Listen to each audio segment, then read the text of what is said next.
The following is a presentation of the Belly Up Sports Media Network.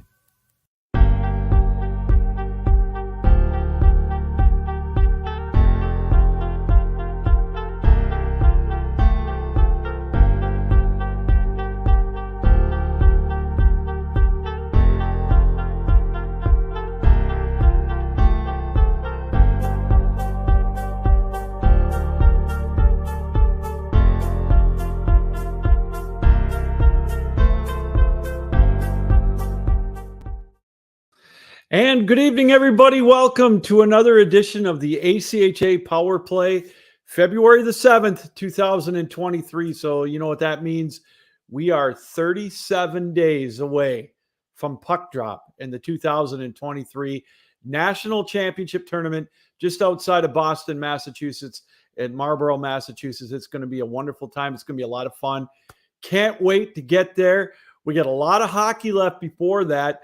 The teams are kind of getting geared up and ready to go. I know in D2, they've got regional tournaments coming up the end of the month. And at the other levels, the other divisions, rather, they're getting ready, kind of winding down, getting ready for some conference tournaments. And we'll talk all about that tonight. We got a great show planned for you tonight. Really loaded guest lineup tonight. Coming up here in about a minute or two, we're going to be joined by Calum Stripling. He's the head coach of the University of Michigan men's D3 team, ranked third in the country in Division III as of last week. They had a big weekend of games. We'll talk to Cal about that here momentarily. At the bottom of the hour, Shea Klitsky. He is the head coach of the Concordia of Wisconsin men's Division II team. They are in a heated battle to try to get in the top two of the Central region. They're third right now, but they had a big weekend against St. Thomas, who was ranked number 2. So we'll talk to Shea about that.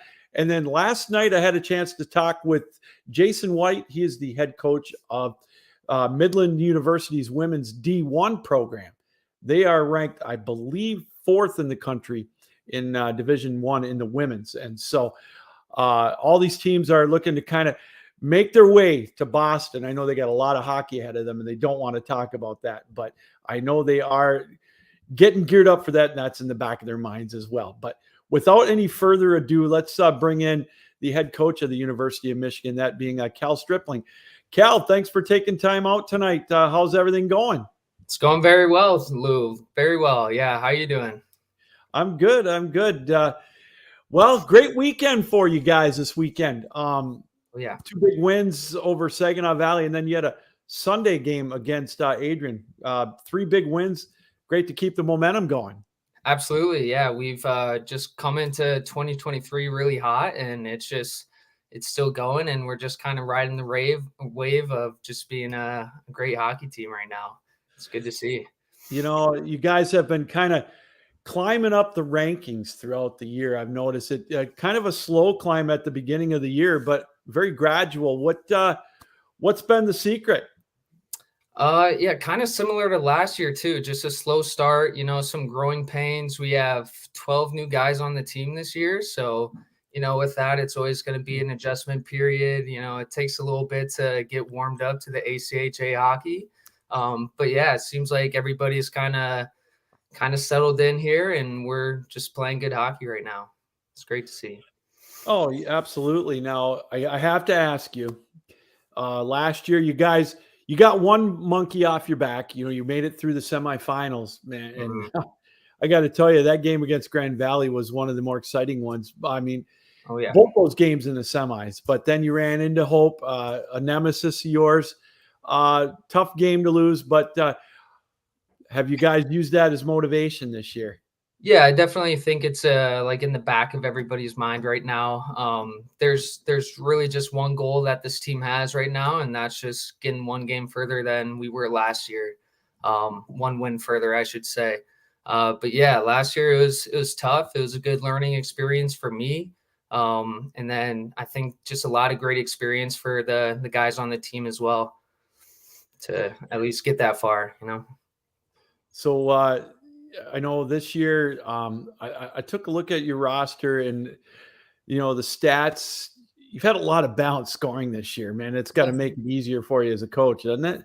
Oh yeah, absolutely. I mean, we roll 4 lines every night. Like it's great to be able to trust everybody when I put them out there, and to get scoring from 3 lines pretty consistently, and then chip in every now and then from our 4th line. It just makes my life real easy as a coach. So are you like most coaches? You preach the game from the goaltending end, defense Yeah, and scoring? yeah, definitely. When I played, I played under Jason Bartek, the Yeah. coach before me, and he was very defensive minded, and I kind of came into that team also kind of having that style of play, and it worked for me. It seems to work in this league, and that's what we shoot for. So always trying to take care of our end, and we also have a policy: anytime in their zone is time out of our zone, and that's what we want to do. You do you talk to Jason much during the year? Yeah, definitely. Yeah, he's back in the States now, so he's Okay. a few games now. Yeah, he's always a great resource for me. He's probably one of my favorite hockey coaches growing up or in my career. Yeah, it just doesn't get much better than him. I think he really just kind of got me back to loving hockey in college. So I know you've had some stellar goaltending throughout the years, and again, I look at some of the goaltending stats, and you've got Anthony Remick is kind of picking up where Howman left off last year. He's doing wonderful in that Oh, forward. absolutely. Yeah, it was a whole circus trying to get goalies out to the team this year. I Wow. really contacted about 20 goalies because we lost both of ours last year, and Yeah. like just no responses, couldn't get any commitments. And then like maybe 2 weeks before tryouts, I reach out to Anthony and he's like, "Yeah, I'm in." And like he said he hadn't skated for 2 years. I'm a little worried about that, but Wow. yeah, he's settled in real nice for sure. Was he nervous at all at the beginning of the year? Man, that's amazing. Yeah, I mean, I'd have to imagine I would be in that situation, but like he just really doesn't show it. Once it's game time, he's just a whole nother guy. So this weekend you've got Central Michigan coming up. If I'm not mistaken, they've become a little bit of a rival for you guys. It should be a fun weekend for you. Yeah, oh yeah, it's always fun playing against those guys. Yeah, it's just it's our senior night as well, so we usually end the season with those guys, and yeah, it's just usually a fun game. Gets a little chippy, gets a little hot. Nothing wrong with that. We enjoy those games, so yeah, looking forward to the weekend for sure. What do you guys need to work on? I know obviously you got Central this weekend, then you got a great tournament tester, if you will, with the MCHC tournament. But what's one of the things you got to work on, Cal, this in the next few weeks to kind of get yourself in line for hopefully another national bid? Yeah, I think it's just going to be developing good habits, right? Like we Yeah. want to have good habits going into the national tournament. Like that's just going to make or break your season. And I think one of the main things we've been harping on is shorter shifts. We have guys like Andrew Beggs, Logan Gare. They can skate around for a good 2 minutes if I let them. But yeah, we just that's got to be the one thing that pops up into my head. Just yeah, shorter shifts, smart changes, and like honestly, that's got to be our biggest weak spot right now. I've always been fascinated by this because I grew up obviously a lot earlier than you did, back watching hockey when the shifts were more like 90 seconds to almost 2 minutes. What is an ideal shift length for you for your lines? Uh, early in the game, maybe like a 30-35 second shift, kind of Okay. get your legs under you. Game gets a little comfier, maybe a minute 10's kind of long. Okay. But yeah, anything in the 45 to a minute range, I'm happy with. It's just once we get up to the minute 30 shifts, it gets a little dicey there. So just gotta avoid those ones. And especially when you get those icing calls, man. Oh I yeah. was watching it last weekend when I was doing the Aquinas game, and you could just see, that I don't know why that fascinates me, Cal, but I always like to keep an eye on that with the ice time. Oh yeah, it's a huge part. You don't want to tire guys out early in the game as well. Everybody needs their legs in the third period, so just short shifts throughout the game just helps a whole lot with that. So obviously the kids are normal, the guys are normal, and coaching staff. You look at the rankings. How difficult is it not to look at that? Are the guys paying a lot of attention to it? Do they talk about it at all? Hopefully the guys are just thinking about this weekend, Yeah. no need to worry about Boston just yet. We'll prep for that when it's time. I'm not really even thinking about it right now. Maybe a little nervous. Last year we went in as an 11 seed, so there's kind of room for us to hide a little bit, kind of be an underdog. This year, not so much. Teams are going to be gunning for us, and yeah, it's going to take a lot of work for us coaches to have these guys prepared each game. Well, like we mentioned, you've got Central Michigan coming up this weekend, a new coaching staff, but I watched them play a little bit last weekend against Oakland, and, they're solid. But I got to ask you, the MCHC tournament's coming up for the Vesna Cup. And for those that aren't familiar with the state of Michigan, this is, to me, in D3, the proof is in the pudding. That's one of the best conferences in the country. But doesn't that kind of get you ready for the national tournament if you're lucky enough to get in there by playing such awesome competition?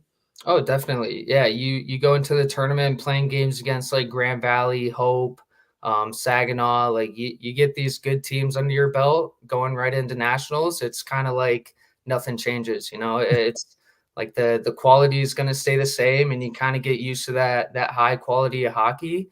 And yeah, I think the MCHC is just a great, not test, but just like a good little way to build up for nationals for sure. What's been the secret for the last, I don't know, 12 to 13 years? Why has the MCHC been so dominant in D3? Do you have an answer to that, or is it just it's crazy? Yeah, I think just hockey in Michigan's another level. I don't upset too many people by saying that, but yeah, it's good hockey up here. Hope's always looking for guys everywhere around. They always pull in great talent. Grand Valley always gets good talent. Like there's just lots of good hockey players that go around in Michigan, and obviously the university here gets a lot of pull from around the nation, and you get good hockey players from out east, get some out west. Like there's just a whole blended pot that gets to the University of Michigan, and it's it makes my job a little bit easier to just have a roster full of talent. So is it 12 months a year for you for recruiting, even though you're coaching right now? 12 months is kind of a lot. I don't know about that. It probably gets a little hotter in the summer. Okay. Right now, it's not the main thing on my mind right now. Right now, it's just finishing out the season, just strong.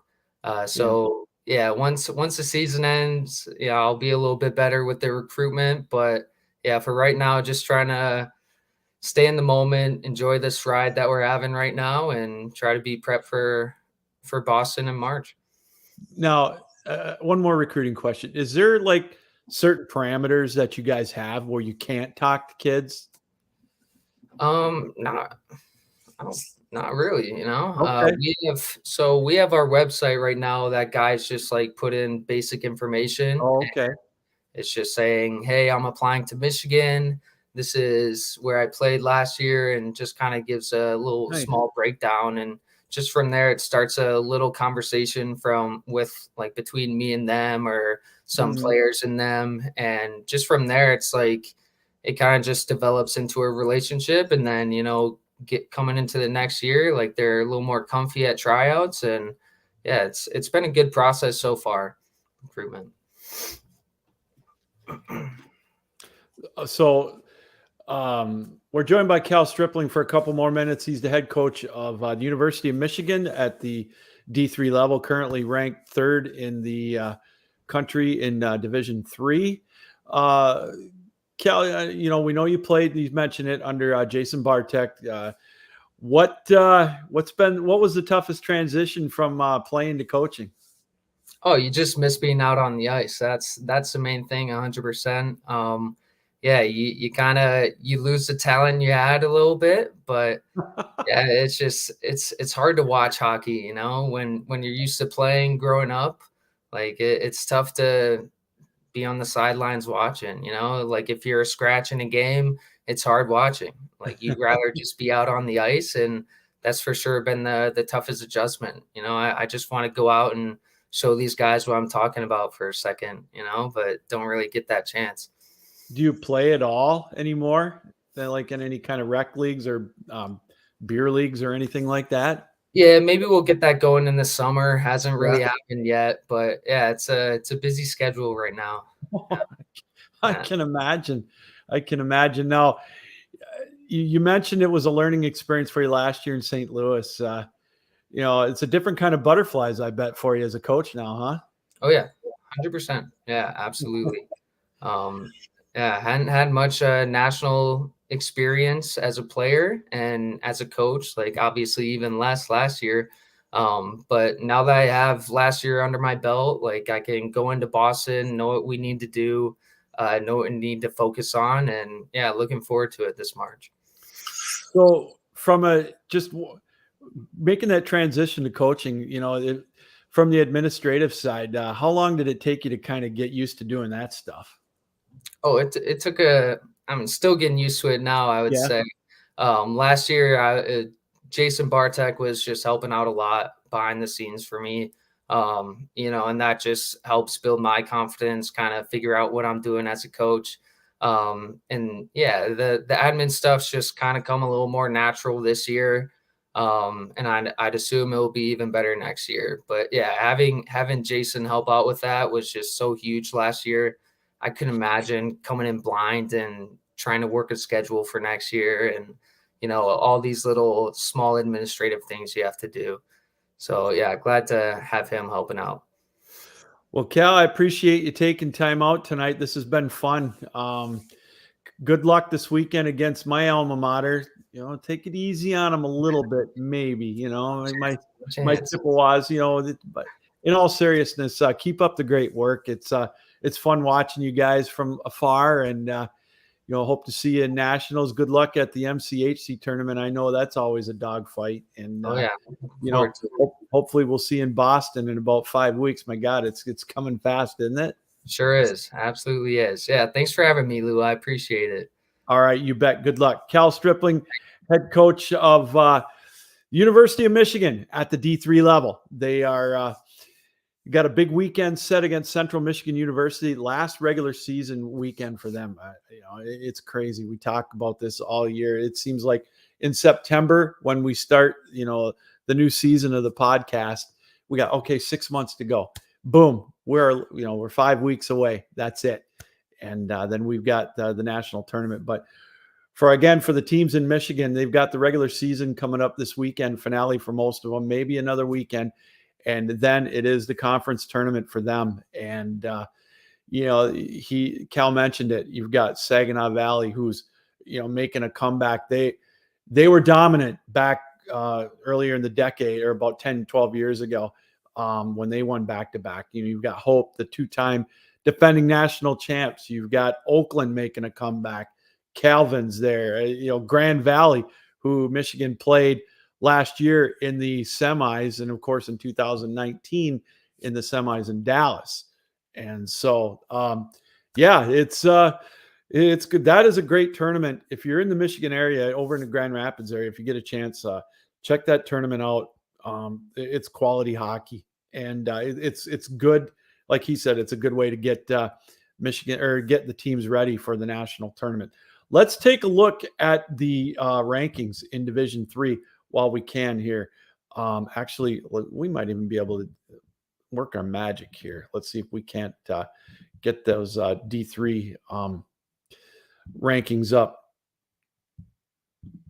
here on the screen. All right, there we go. Let's take a look at the rankings. Now, again, these are from last week and through 129. Obviously, Hope College, number one. I guess I spoke. Saginaw and University of Michigan, 3 and 4. I'd said Michigan was 3. That may change with the weekend success for Michigan. University of Notre Dame at number 2. Saginaw Valley in Michigan, 3 and 4. Arkansas, a team that's made back-to-back trips to the Final Four as well. They're at 5th this week. Lawrence Tech up to 6th. Ken Gaffney's squad, running the D1 and the D3 school, the teams both doing fantastic this year. Grand Valley at 7.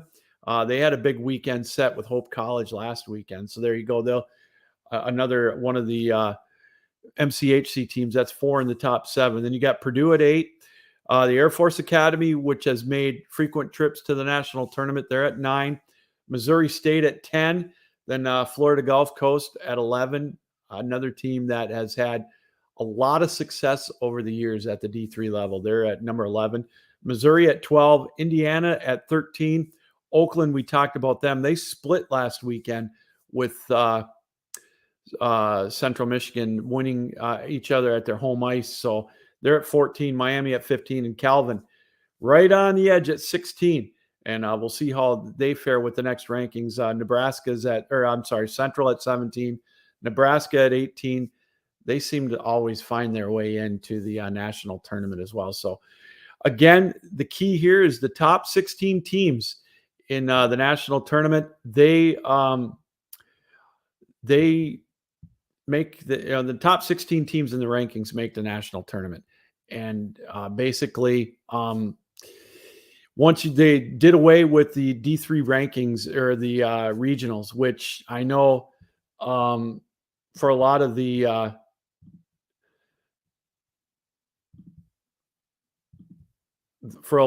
schools, they don't mind that, but the problem with the D3 level is now they don't have the amount of schools that the D2 level have. That's why they don't have the regionals anymore. Division II, and we'll talk to Shay Klitsky about it here momentarily, probably in about, I'd say in about 13 minutes or so, maybe 10 minutes. That's one of the things I know that they would rather not have to do is to go through the regional play in Division II. So back to Division III, the top 16 teams make it. So, and then they get into pool play. And then it's 4 days of pool play, and then the top teams in each pool make it. And last year, boy, we had some teams. If I'm not mistaken, I'd have to look at it again. Arkansas beat Notre Dame in overtime last year to get into the semifinal to win their pool. And then they lost that heartbreaker to Hope College 3-2 in overtime. And, Michigan beat Grand Valley last year 4-3 in the other semifinal. And then the championship game 2-1 where Hope beat Michigan. So the D3 national tournament is going to be stacked like they all are, all 5 divisions. It's they're going to be in Marlborough, Massachusetts. That's why we always say the road to Boston, 37 days to puck drop. And so, again, we got a lot of great hockey left. But once you get there, if you're in the Boston area, I highly recommend stop on out to Marlborough. Stop and say hi. All the divisions this year are going to be in the same building. All the rinks, I think there's 8 rinks total, and so it's amazing in that facility. I've seen pictures of it, and I actually have talked last weekend. One of the games I broadcast play-by-play for Aquinas, and I talked to a parent from the goaltender for Lawrence Tech, the team they played. His father was talking about, his son used to play there back in the day. The name escapes me. Kind of can remember stuff from 2 years ago, but I can't remember anything from last Friday. Anyways, it's a beautiful facility, and that's what all these teams are shooting for, and that's to play at Marlborough in Massachusetts for the Nationals, the 2023 Nationals. So all the games will be on Flow TV if you can't make it out there, and I'll be again out there with that. And one of the things that we wanted to talk about tonight too is make sure that you watch us here on the Captain Lou Sports Network, our YouTube channel. We will have a nightly recap show of all the games each night. We'll get you set on the standings for pool play in D2 and D3. We'll have the brackets in D1, the women's, both divisions, the pool play in D2. We'll have a complete wrap-up show every night right here on the Captain Lou Sports Network, powered up by Belly Up Sports, by the way. We want to give a shout out to them for, again, working with us on our network broadcast here on the Captain Lou Sports Network on YouTube.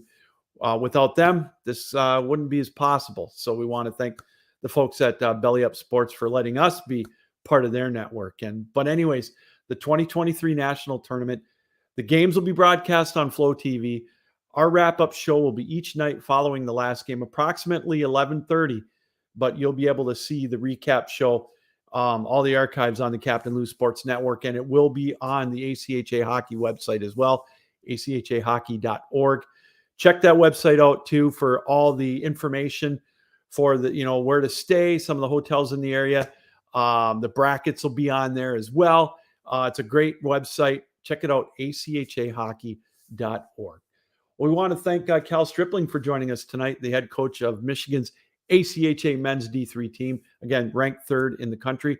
Still to join us here in about 5 minutes, we're going to be joined by Shea Klitsky, the head coach of Concordia of Wisconsin. They are ranked third in the Central region in the Division II. And you got they're battling with St. Thomas for the second spot right there for the automatic berth. How it works in Division II, they're the only division now with a regional tournament. 3 through 14 each get, they have to play a 3-day kind of a bracketed tournament. And the first 4 teams, 3, 4, 5, and 6, get buys. Then teams 7 through 14 have to play 3 days. And we've seen a lot of ninth ranked teams, 10th ranked teams in the region, 12th ranked teams make that run the gauntlet, if you will, and make it into the national tournament. And then make some hay there too. And so they've got 4 regions. We'll go through those a little bit later on. Actually, let's bring those up right now. Let's tell you where the sites are for the regionals. Let's see if I can bring those up real quick. Yeah, the regional tournaments in the Central region, they're going to be playing in Chesterfield, Missouri, just outside of where the Nationals were this year, or last year rather. The Northeast region, they're going to be played February 24th through the 26th. At the New England Sports Center in Marlboro. So they kind of get a little bit of a taste of the national tournament scene as they'll be playing on the 24th through the 26th. The Southeast Regional will be in Springfield, Virginia. The same dates, 24th through the 26th. That's only, 17 days, 2.5 weeks.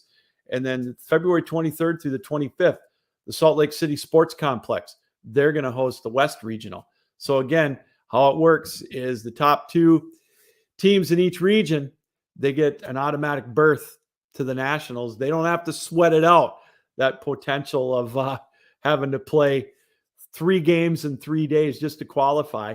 But the rest of the teams, 3 through 14, they do battle and try to gain that spot into the national tournament. Speaking of the Division II, let's go no further. Let's go to our guest line now. Let's bring in the head coach of the University of Concordia, Shea Klitsky. Shea, I hope I got that name right. Yeah, you pronounced it the correct way.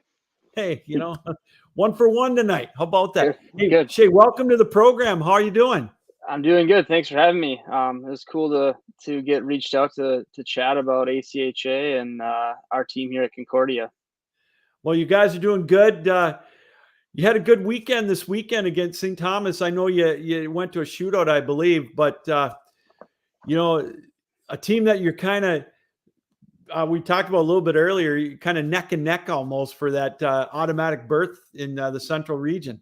Yeah, I mean, I think we're looking at the standings every week to see how, if we bumped up or where they're at, how can we catch them. So it was nice to have them on the schedule for the last regular season weekend here, and kind of had a head-to-head to kind of see who gets that auto berth for that number 2 seed. So it was a fun weekend.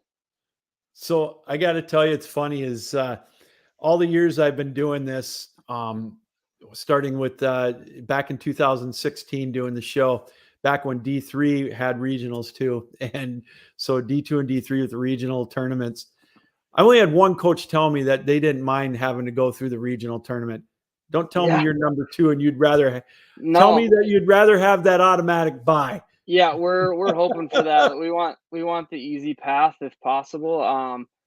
I mean, just being able to get that auto bid and concentrate on that would be a very relieving step. So we're definitely hoping for that, and we'll see what happens here when the rankings come out this week. So, Well, Shay, throughout the year, you've been pretty steady, up in the top 4, top 5.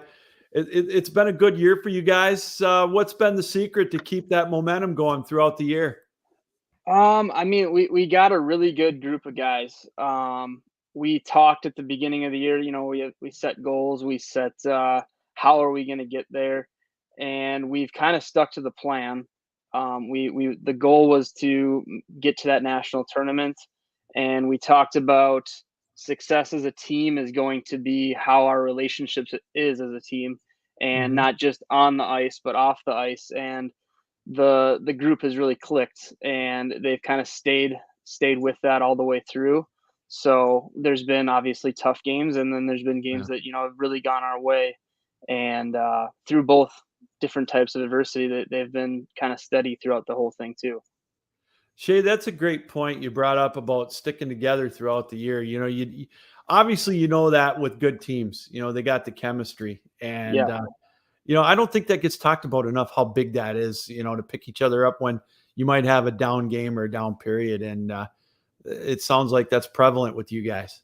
Yeah. I mean, uniquely enough, we're kind of a hodgepodge group, to be honest, to how we started this season. We had a lot of, some transfer guys. We had guys from our NCAA team come to our team. And then we had our core group of guys that were on the ACHA team for 4 years now. So it was kind of this mix of, all right, how can we make everyone come together and be one unit?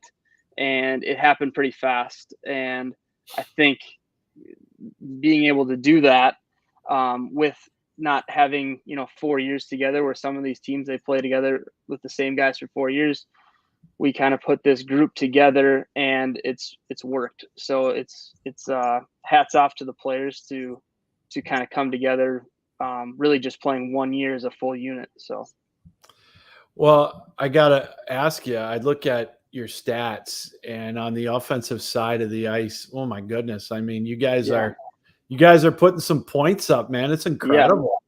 Wow. Yeah, we got some firepower. I mean, I was looking through it too, even we got 8 guys with 30 plus points, and that to me is everyone's contributing, line 1 through 4, even guys that are everyone's important, right? If there's one weak link in the group, then everyone else starts to fail a little bit. So everyone's contributed, which has been amazing. And then we got some of our, we got Alex Way, who's leading the country in points. And then we got 3 more guys in the top 7. So that line, Alex Way, Lucas Hefty, or Cruiser, and Sam Weiss, they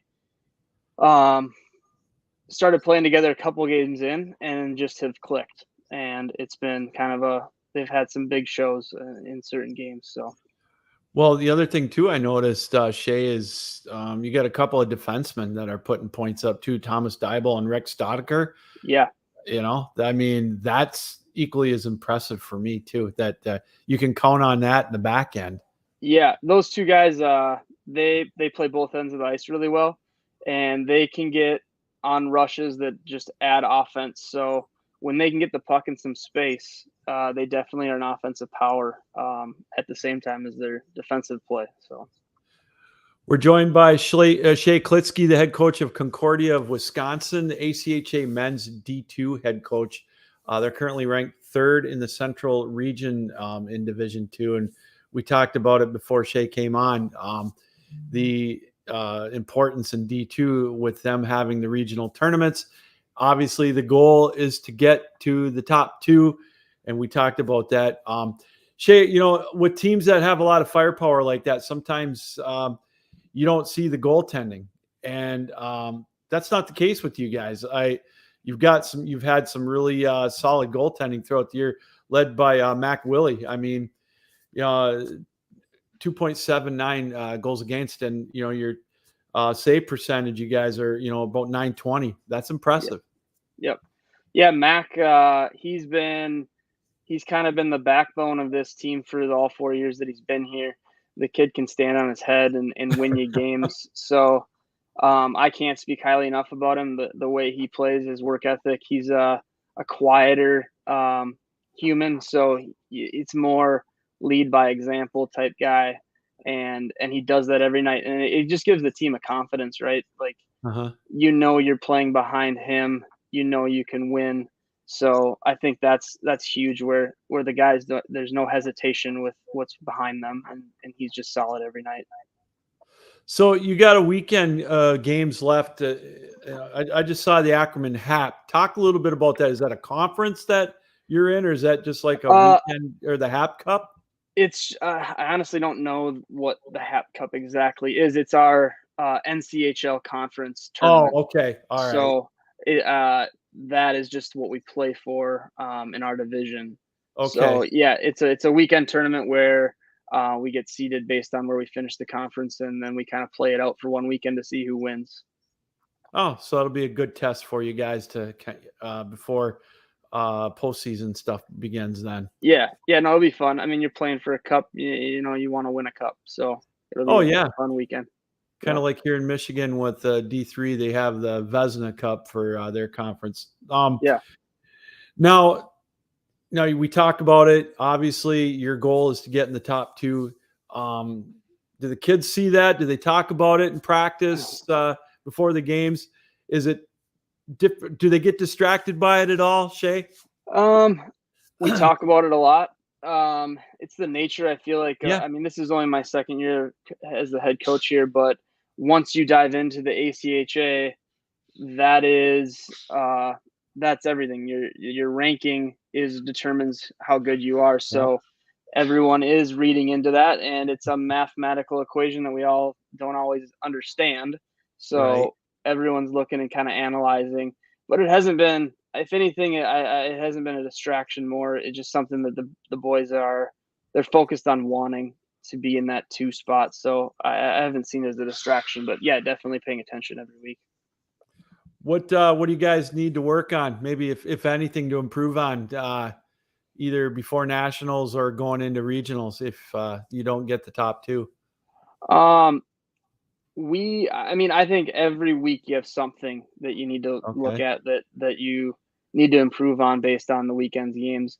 Early in the season, we emphasize winning the start. So we emphasize how important it is to win that first 5 minutes of the game or get that first goal of the game. So early on, we started that winning those situations to kind of get momentum in games. And then there's always little tweaks and stuff with the power play, how we want to get more shots and different things. So more than anything, it's what do we have to work on based on the weekend before, and how can we improve that and just keep rolling, making tweaks as we go. I have to ask you, I looked at your bio. What was tougher, playing football or playing hockey? They're two completely different animals.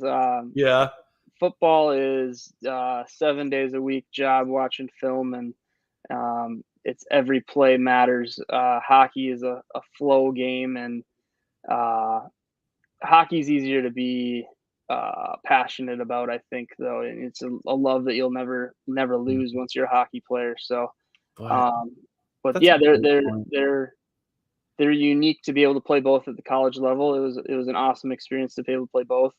And I enjoyed them both in different ways, but hockey's definitely gonna stick as your true love. Boy, you must have grew a great sense of organizational skills and being able to juggle that and schoolwork and everything, man. Because I got to tell you, one of the things, Shay, that I marvel about the kids, especially at the ACHA level, because they have to do a lot of stuff behind the scenes, fundraising, this and that. And then you got your schoolwork because you go to school first. That's your priority. And I see that. And that's one of the reasons why I do this, is because I marvel at it. And these kids need that recognition. And then you're playing 2 sports or maybe 3. How the hell did you do that?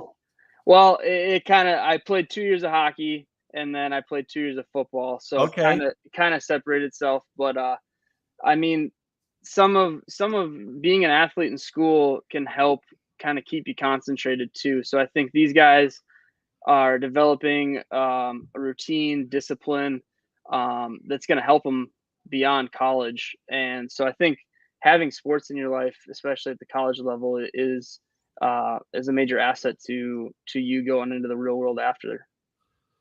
So I had Cal Stripling, head coach of Michigan, on just before you, and he played until just recently. I asked him this question. I'll ask you: what's been the toughest adjustment going from playing to coaching? That you can't go out there and do anything about it. That's what he said too. That's funny. Yeah. I mean, it's a I've had an experience multiple times now where I'm almost more nervous behind the bench than I ever was playing, just because, you do everything you can in practice and preparation, but at the end of the day, it's on the boys to go out there and win the game. So there's some nerves that come with not being able to strap them up and be out there with them. But it's two different types of high, I guess, to be able to be behind the bench and playing. Did you play? Obviously, you played before you went to Concordia. Where did you play juniors or when you were younger? Yeah, I grew up in Minnesota, so Okay. I played high school hockey in Minnesota. Then I played 2 years of juniors in Minnesota, and then after that went to Concordia here and played Okay. 2 years on the Division III team. Yeah. Who was your team growing up? NHL team, or is now? I'm gonna be honest. I'm so bad with following enough NHL. I'm too busy, and I just really honestly love watching good players play. Okay. So I'm a fan of hockey. I don't really have a team that I'm sitting at home rooting for every night, but definitely love the game and love watching good players play. I could turn. I can get you on our Red Wings bandwagon at any Yeah. time. You just let me know once we get going again. Yeah, Yeah, I'm open to be a bandwagon. I mean, I'm from Minnesota, and I switched over to being a Packer fan, so I'm a little bit of a bandwagon guy. Yeah. No. Yeah. You didn't just say that. Yeah. Jay. So, oh man. yeah. All right. Well, I grew up in the Upper Peninsula, so you were either a Packers fan or a Lions fan up there. And my dad flipped my plate over when I was about 4 years old, so he told me Lions fan or no food. So yeah. Yeah. Oh wow, this has been fun. So you got one regular season weekend, if you will, and then regional play again. So again, what do you work on? Getting ready for them. How do you keep them focused? I mean, every game here is a must win, especially if you want that top two or that second seed. So we are sticking with the routine of preparing to win all 3 games coming up this weekend, and then it's just staying sharp. Whatever comes ahead of us, if it's regionals or we get that national bid, how are we going to approach those 2 tournaments? So just kind of stay in the course. Well, Shay, I appreciate you taking time out tonight. This was fun. Yeah, it's good to meet you. Good luck this weekend with your conference tournament, and we'll keep our fingers crossed for you that you can bump up into that number 2 spot, and you don't have to have that 3-day stress in Missouri. Playing in the regionals. And if you make it to Boston, I'll look for you. It'd be nice to meet you. I'll be out there as well. So thanks for coming on tonight. Sure. Yeah, you bet. Thank you for having me. You bet. All right. Shay Klitsky, the head coach of the University of Concordia out of Wisconsin, currently ranked number 3 in the central region of the ACHA at the D2 level. And again, we're going to go through the rankings right now. Let's do that. Let's see if we can't bring those up for you real quick here. All right. I'm getting good at this, but it also takes me a minute here. So bear with me if I think I've got them right here. All right. There we go. Let's take a look at the rankings. And again, how it works is the top 3 teams or top 2 teams in each region get that automatic berth. And we told you where the regional games are at coming up the weekend of the 24th through the 26th in the central region. Now, this again was before the games last weekend. You got Lindenwood at 1, St. Thomas at 2, and Concordia at 3. Now, Concordia won, and they tied them over the weekend. So that might flip them to put Concordia at 2 and St. Thomas at 3. Then you got Trine at 4, DePaul at 5, Crookston at 6, Minnesota at 7, Iowa at 8, Michigan State at 9, Marion at 10, Lake Superior at 11, Wisconsin at 12, Adrian at 13, Wisconsin Eau Claire at 14, and then you've got Jamestown and the Sioux at 15 and 16. So right now, Concordia, if the standings were to stay the same, they'd get a bye into the second round of the regionals. Top 4 teams in each region get the bye, and then the rest duke it out the first day. And then again, it's a 3-day bracketed tournament, single elimination, winner go home. And, I've seen a lot of great regional tournaments leading into the nationals at both levels, D2 and D3. And I'll tell you, these kids play. I mean, they leave it all on the ice, man. It is so much fun to watch. In the Northeast region, UMass and Northeastern mainstays in the national tournament at the D2 level. They're 1 and 2. Keene State's been there I don't know how many times. Bentley at 4, Boston College, Boston U 5 and 6, Army at 7, New Hampshire at 8, Sacred Heart at 9, Merrimack at 10, Bryant at 11, RPI at 12, Vermont at 13, and Bridgewater at 14. So you can see those right there. Those are the rankings in the Northeast region. So UMass and Northeastern, if it were to end today, they would be in. In the Southeast, Liberty at 1, Florida Gulf Coast, they flip-flopped 1 and 2 there. Kentucky trying to make their way to unseat Florida Gulf Coast. Bob Brinkworth's team at number 2. They went to the finals last year in that triple overtime thriller with the number 1 team in the West right now, the University of Mary. You got Miami at 4, Indiana at 5, Ohio, Penn State at 7, Ohio State at 8, Rowan at 9, Michigan at 10, Maryland, North Carolina State, and Louisville at 14. NC State, they've been to the last couple of national tournaments and have made some hay there. They're looking to get back. They're going to have to go through the gauntlet of the regional tournament, though, to do that. In the West, 2-time defending champion University of Mary at number 1, Montana State at number 2. Then you've got Utah State at 3, Denver at 4, Weber State at 5, Washington at 6, Dakota College of Bottineau starting to make their way up. I know they've got a losing record, but they've played some incredible competition. They'll be right there in that regional tournament. They're going to be a tough out for anybody. They made it to the semifinals last year in Division II, and so they're going to be a handful. Utah at 8, Northern Colorado at 9, Grand Canyon at 10, UCLA at 11, Berkeley at 12, MSU Denver at 13, and then Marymount at 14. And then Williston and Arizona State round out the next 2 kind of on the outside looking in. So there you go with that as the rankings in Division II for the men's. And again, regional play is the weekend of February 24th through the 26th. The West Regional plays the 23rd through the 25th. And so, again, we're getting down to crunch time, man. This is the exciting time of year. 5 weeks, those regionals, the final rankings are coming up. Then they can start gearing up for that, the turnaround time for that. Then they get ready for nationals. Wow. This is the fun time of year in ACHA hockey for sure. It's getting down, as I said, down to crunch time. The road to Boston, 37 days. That's it. So we want to thank Shea Klitsky from Concordia, Wisconsin, for taking time out to be on the program here tonight.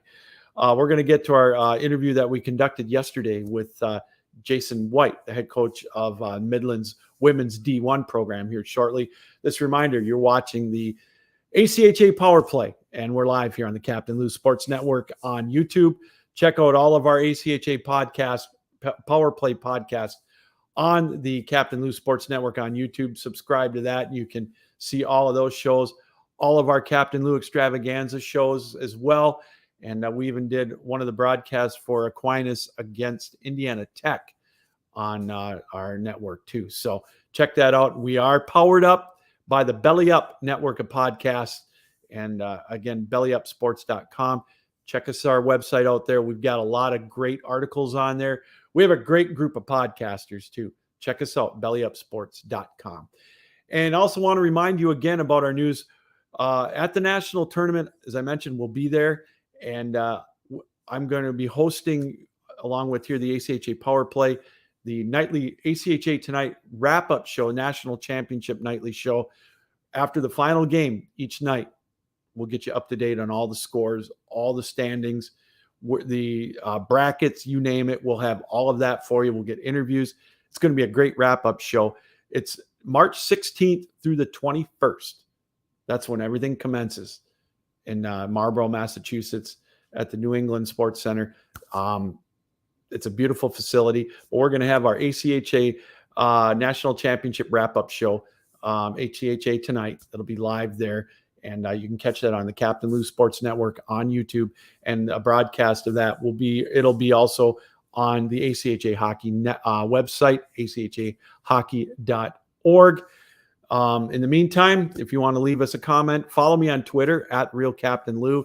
Subscribe to our YouTube channel, which again is the Captain Lou Sports Network, or drop me an email, sweetlou1965 at yahoo.com. So last night, I had a chance to talk on the phone with Jason White. He is the head coach of the University of Midland.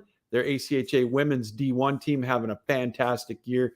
They made it to the national tournament last year, and they made it all the way to the finals last year. So where they ran into the buzzsaw that is Liberty. But Jason, their head coach, stopped by and had a chance to talk to us.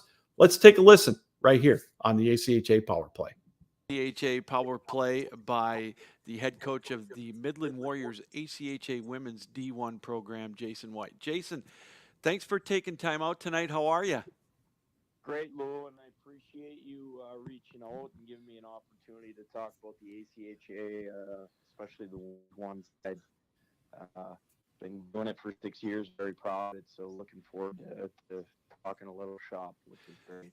You know, before we get into this season, one of the things that I always tell people about the women's national tournament, which you got to go to the finals last year, it is such a wide open, fun brand of hockey to watch. And, you know, you and I talked the other day, I don't think the word is out good enough. And that's one of the things we try to do on this show. And it was a fun tournament last year, except I know for the last game for you, tough game against Liberty, but it was a good show for you guys last year.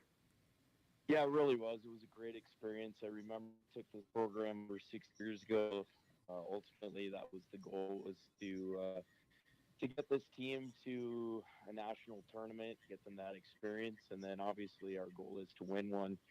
But the coaching at this level has been outstanding. There's some really well-coached teams. The programs continue to get better and better. So, you know, getting to a national tournament championship game and trying to win it is not easy.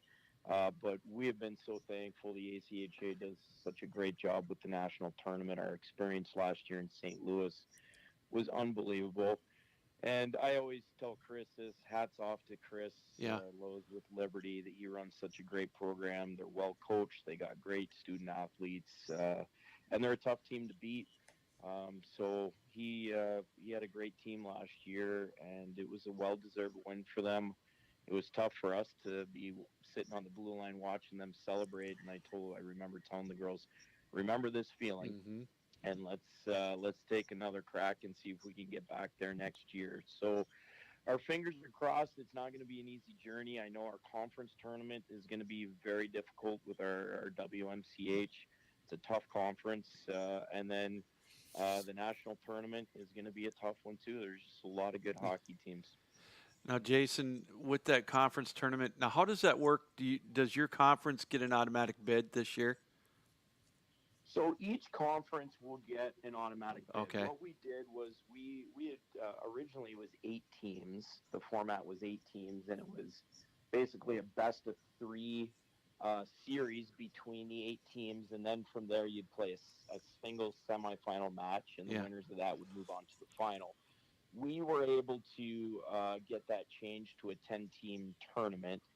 And yes, even when it was 8 teams, I think each conference had an auto bid. Yeah. Usually in the CCWHA and I don't know if there was another conference. there was the WWCHL, and that was our first experience. We were able to upset Colorado in the WWCHL final, and that got us an auto bid my very first year. I think that was my third year with the team or second year with the team at Midland. Now we currently have 10 teams that compete, but each conference gets an auto bid. Okay. But for example, Liberty last year won the conference tournament, but they were still the number one ranked team in the nation. So really, it didn't affect anything for that auto bid. Typically, we see the WWCHL. I think last year the favorite was Arizona State, but I think they got upset, I believe, by Colorado. So Colorado ended up getting that auto bid spot, which was the number 10 spot. So you talked about, using that last year's final as motivation. You guys, or your gals, obviously you're having a good season. You're ranked third in the country. What this year, Jason, from your team's performance, maybe on the good side, has surprised you? I wouldn't say surprise. It's our culture. We have. I'm proud of the culture we've created, which is that family atmosphere. It's healthy relationships in the locker room, and I'm a big supporter or wanting to create the healthy locker. I think if you have a healthy locker room, it's going to translate onto the ice. When you have issues in the locker room, usually when you get into a tough game or it's a big game, things typically, I believe, fall apart. Yeah. But when you have a tight-knit group that is willing to support each other, they all get along, they have fun on road trips, they enjoy being around each other and spending time even together when, maybe whether it's on the road or at home, you're constantly spending time together. But even when we're at home and we just have a practice and they're doing a team meal or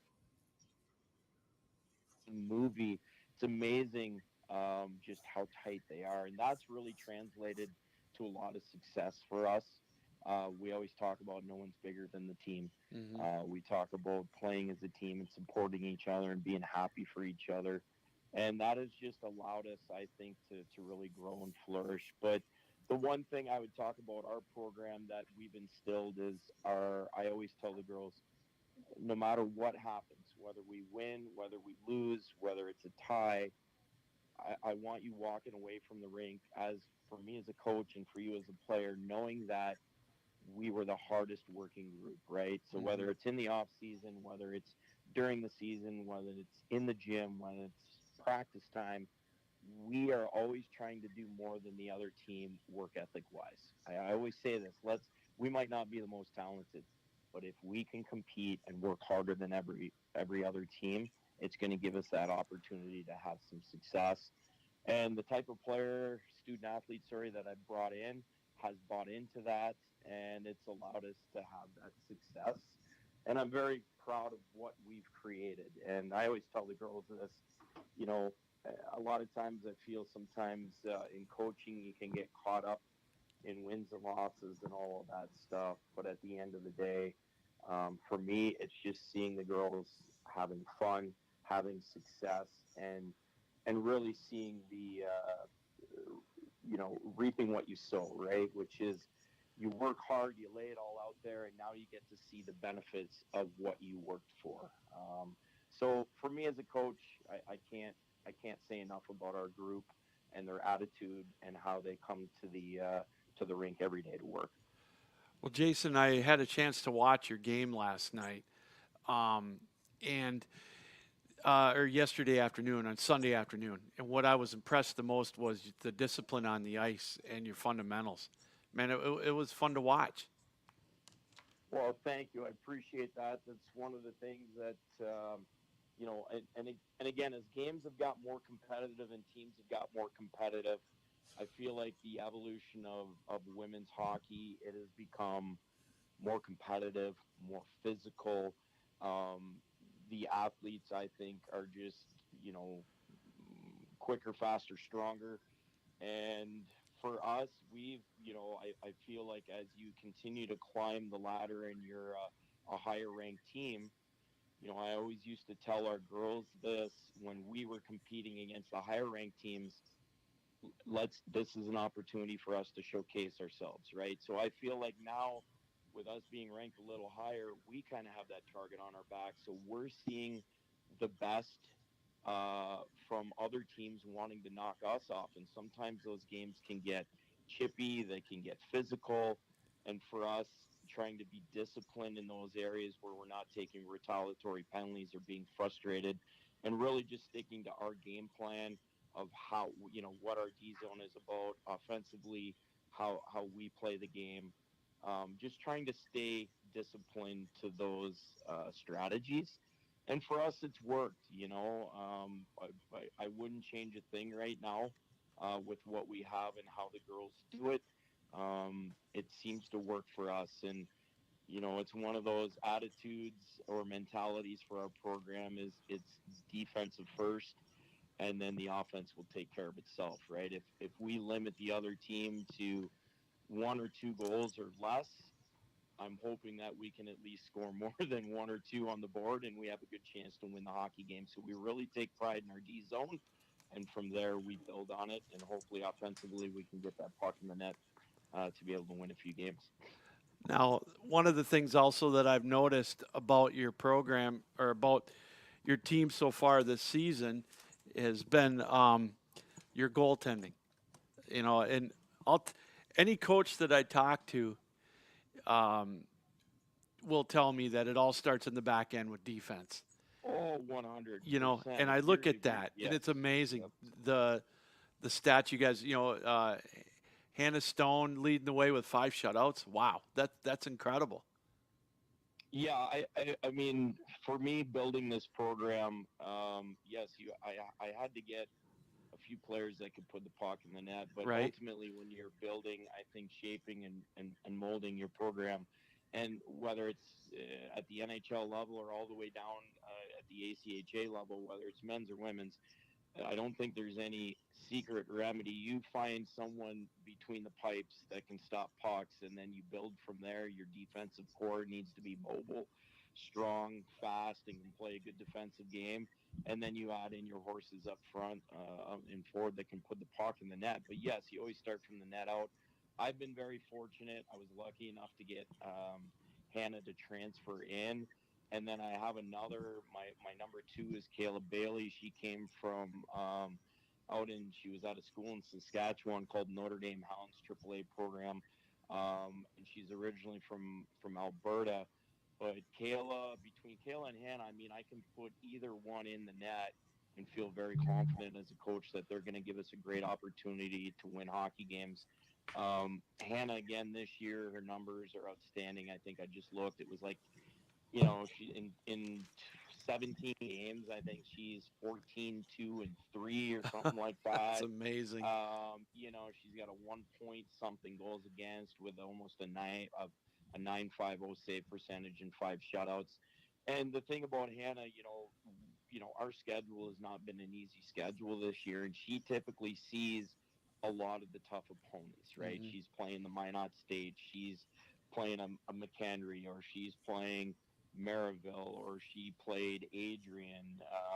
And Indiana Tech, that was another one. I mean, she's seen a lot of quality hockey teams and been able to shut them down and frustrate them. So, yes, we've been very fortunate between the pipes, and it's definitely helped give us the opportunity to win games and be successful and be such a high-ranked team. We're joined here on the ACHA Power Play by the Midland Lady Warriors head coach, ACHA Women's D1, Jason White. The Warriors are currently ranked 3rd in the country in Division I as they look to get back to the national tournament. Jason, who's your biggest rival? It's been interesting. When we created the WMCH, I remember we were in the WWCHL, and we had some heated battles. When I first took over, I remember wanting to beat Lindenwood Belleville. Kat Hanna had built such a successful program there. So that Lindenwood rivalry, probably Lindenwood Belleville, was really there I would say, when I first started. Okay. Now it's kind of progressed into, I would say we've had some heated battles against Minot State. I know last year, we really hadn't beaten Minot State up until I think last year when we finally kind of got the monkey off our back, and then we won 5 straight against them and then beat them in the conference semifinal of the WMCH and then beat them in the semifinal Yeah. of the national tournament. And from then on, it's just been one of those where it's just become a rivalry. So we've had some great games. They're physical, they're fast, they get a little chippy. Both teams really want to win, right? And Yeah. that's created that rivalry. So Minot State has Ryan Miner has done a great job in building that program. They are a very successful program. They're always very highly decorated and up near the top of the ranking.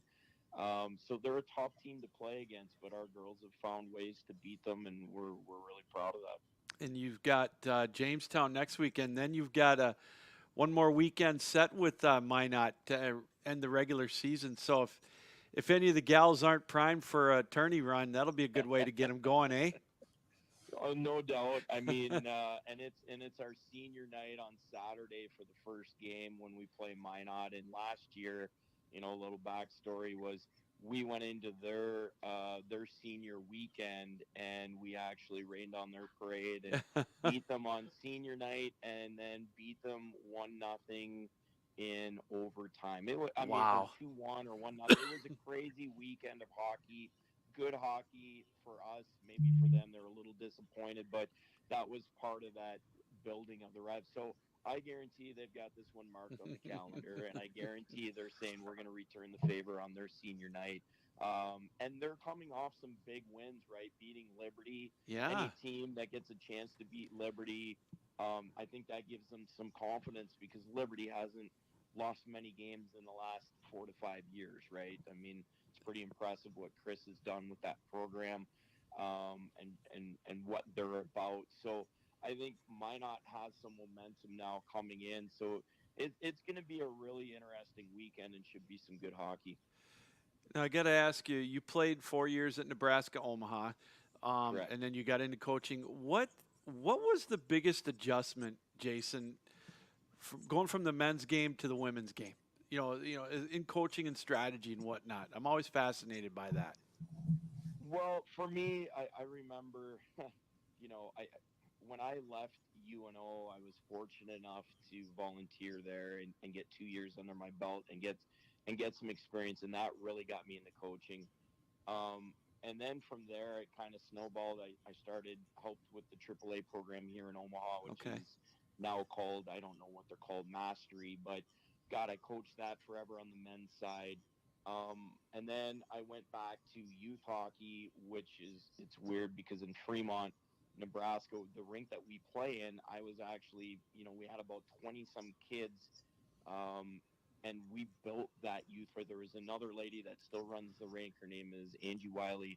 And Angie and I built that program. And we now have 200 plus kids, and we have you know, a, a, a house program and a travel program with that Fremont Flyers and the rink. But that's when I really started to have a few of, I would say when I was doing that youth hockey, that's where I got to coach a few girls, right? They Uh-huh. were mixed in with the guys. And I started to get a feel. And then obviously I had 2 daughters myself. And from there, when Midland came over and approached the rink about bringing in a men's and women's program, that's when I had first talked to their AD and said, look, if there's ever an opportunity, I think I'd be interested. Well, the men's program was fairly successful, and the Mhm. women's program was struggling a little bit. They had 1 year, I think they only had like 9 skaters and a goalie. Mm. So at the end of the day, I transitioned over and took the job. It was a lateral move. They made it a full-time position for me, and I went with it. So for me, my first year, I think I had to convince a bunch of these girls that were looking, I think things were a little rocky. They were talking about maybe transferring or getting out. The program just really hadn't grown roots yet. So, Midland it was like, well, we're going to leave. This is going nowhere. So I took it over and had to convince these girls to stay. And I had to start talking, hey, here's what we're going to do, and painting that picture about what Midland can be and where I want to take the program, and jump on board with me. And here's what we're going to do, and kind of rah, rah. And we were able to keep all of the girls. And in our first year, I think we got like 19 wins. The girls, Wow. I was really impressed. They got after it. They were starting to buy in. And from there, it just kind of snowballed, and we've had, each year we've kind of grown more and more. But for me, getting to coach men and then women, one of the biggest things that I noticed was the attention to detail by the females. They were really trying to, understanding the game, and really dissecting it, where I felt like sometimes with the guys it's more parameters, and they're like, well, okay, coach, you want me to do this, or how about I do that? And then before you know it, they've made a few mistakes, and you're like, no, I wanted you to do this. It was like they would kind of process it and then throw it away, whereas with females, they process it and then they do exactly that, almost to the point where it's almost a fault, where they were saying, well, coach, you told me to go here. But their willingness to learn, their compete level, it's been outstanding. And to be honest, when our men's coach last year resigned, that was one of the big talks was, Coach White's he's gonna leave the women's program and head over to the men's side and take over the men. I was fortunate enough where the university said, we'd love for you to be program director, and then we'll give you the opportunity to, choose what you'd like to do. You want to Wow. stay with the women's program or with the men? And I was able to find a great coach on the men's side. I'm still able to be involved with both, but I was able to keep the women's program as my own, because I felt like it was my baby. And the players and the families that have come into our program have been outstanding. It would have been hard for me to leave, and I had some tough talks with my wife about it. Like, what do I do? Yeah. And at the end of the day, I just felt like I could still be able to get a little taste of the guys, but I could still keep my baby, which was this women's program that we, built from pretty much the ground up. So please don't tell me that you grew up a Colorado Avalanche fan. No, I'm originally from Ottawa, Ontario, Oh, Canada. okay. So I grew up in, played junior hockey there. I thought I sensed the And then Canadian Yooper accent in you. I like it. and from there, I remember I had a few schools I really wanted to play in the ECAC. I had a lot of buddies that went to the ECAC. My cousin Todd White is an ex NHLer, right? And played Okay. at Clarkson and played for the Ottawa Senators. So I've always been a Sens fan, even though we've had some hard luck Well, here and there. But they've got a good young team and some talent. I think in the next few years, the Senators might be making a run. But yeah, I mean, it was weird that I ended up in Omaha, Nebraska, of all places. But I'm not overly religious and talk about God's path, but I always say things happen for a that's reason. right. And here I am, still tied to hockey. And it's been what? I mean, I came to Omaha in 97. Wow. So I've been here since 1997, and been able to work with college programs, AAA programs, youth programs. So it's been a great experience for me. So finally, obviously we talked about what you got coming up ahead yet before the Nationals. I know it's in the back of your mind a little bit, but Jason, if there's one thing the gals have to work on to kind of keep that focus and keep that run going, what do you think you might need to fine tune in the next couple of weeks?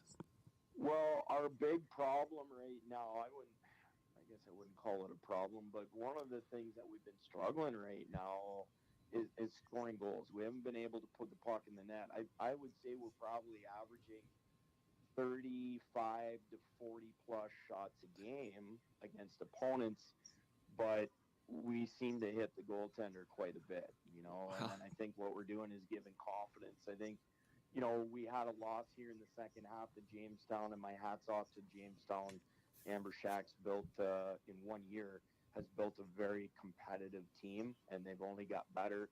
We outshot them, I think, 45-22. Wow. And we end up losing the game 3-2, right? So, well, and they worked hard, but I felt like our girls got frustrated and we just struggled finding the net. It was almost like we were squeezing the stick a little too much. So for us, I think more than anything, it's finding the back of the net. I think our defensive zone play and how we back pressure and make it difficult for teams and keep them to the perimeter. We don't give up the middle a lot with our defensive zone. We frustrate teams that way, and if they do find the middle, I always feel like we've got good goaltending, and if they do get a good scoring chance, a lot of times our goalie can take care of that, right? So more than anything, I think it'll be finding the net, especially you get up against Minot State, who can score a bunch, or a Liberty. Like Liberty can score pretty much whenever they want to, right? So they're a tough team to play against, and if we can score a few and maybe keep them off the board a little bit, it would be nice. So definitely scoring goals would be something we need to take care of.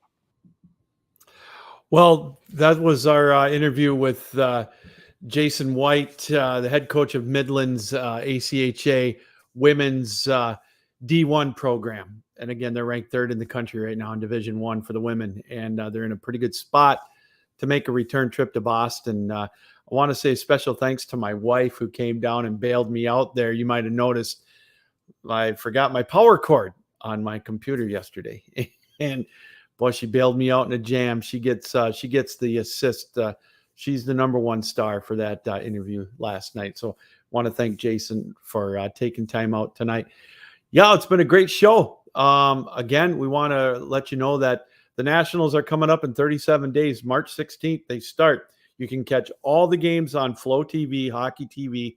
And we want to announce, too, that we will be bringing you each night at the end of each night's games right here on the Captain Lou Sports Network, powered up by Belly Up Sports on the ACHA Power Play. We've been bringing you the ACHA Tonight, which will recap all the action of all the national tournament games. We'll give you the standings of the pool play, the brackets, who's going where everybody stands, and we'll have interviews in the whole 9 yards. It's going to be a lot of fun. I'll be hosting it. We'll have guest commentators as well. A lot to look forward to that, and we can't wait for that to get here. But until then, we've still got 5 weeks left. We'll have another edition of the ACHA Power Play, by the way, next week. Special day, Wednesday night, 7 o'clock, right here on the Captain Lou Sports Network on YouTube. And another reminder, too, that you can catch any of our interviews not only on the Captain Lou Sports Network on YouTube, but if you want to listen to it podcast style, it's available on iTunes, Spotify, wherever you get your podcast. It'll be available tomorrow afternoon is when it'll be up. So if you want to check that out, a replay of the show tonight. Well, hey, that's going to do it for another edition of the ACHA Power Play. I want to thank Calum Stripling, the head coach of Michigan's ACHA men's D3 squad, for taking time out to join us here tonight. Also want to thank Shay Klitsky, the coach of Concordia of Wisconsin. Their men's D2 team ranked third in the Central region, possibly being bumped up a little bit after that weekend set against number 2 St. Thomas. Again, a reminder, the top 2 teams in each region, they get to bypass that regional tournament coming up the end of February. And they can go right to the national tournament in Boston. Michigan, by the way, ranked number 4 in Division III in the ACHA men's side. And they've got a big weekend set with Central Michigan and then their conference tournament before they, for their sake, hopefully get to the national tournament, a return trip where they made it to the finals last year. They went to semifinals in 21. They went to the finals in 22. I know they're looking for that next step and trying to unseat the giant, the 2-time defending champion, Hope Flying Dutchman. And also we want to thank Jason White, the head coach of Midland's ACHA women's D1 program. They're ranked 3rd in the country in Division I. A pretty good spot right now. I know they're not resting on their laurels. They've got a couple of big weekends, as we mentioned, in the regular season with Jamestown and Minot. So they've got a lot to look forward to ahead before the national tournament. And obviously, we want to thank you, the viewer. for taking time out to watch us tonight on the ACHA Power Play. Again, next Wednesday night, 7 o'clock, another edition of the ACHA Power Play. We hope to have you there as well. Stay tuned. Follow me on Twitter at The Real Captain Lou, or the Captain Lou Extravaganza Facebook page, or drop me an email, sweetlou1965@yahoo.com. Well, again, thanks for joining us tonight. Enjoy the hockey this weekend, wherever you may be at, and be safe out there, will you? And we want you to join us again next week. Just a reminder, keep your heads up, keep your sticks down, keep your feet moving, and as always, keep your minds open. Thanks for joining us tonight here on the ACHA Power Play. So long, everyone.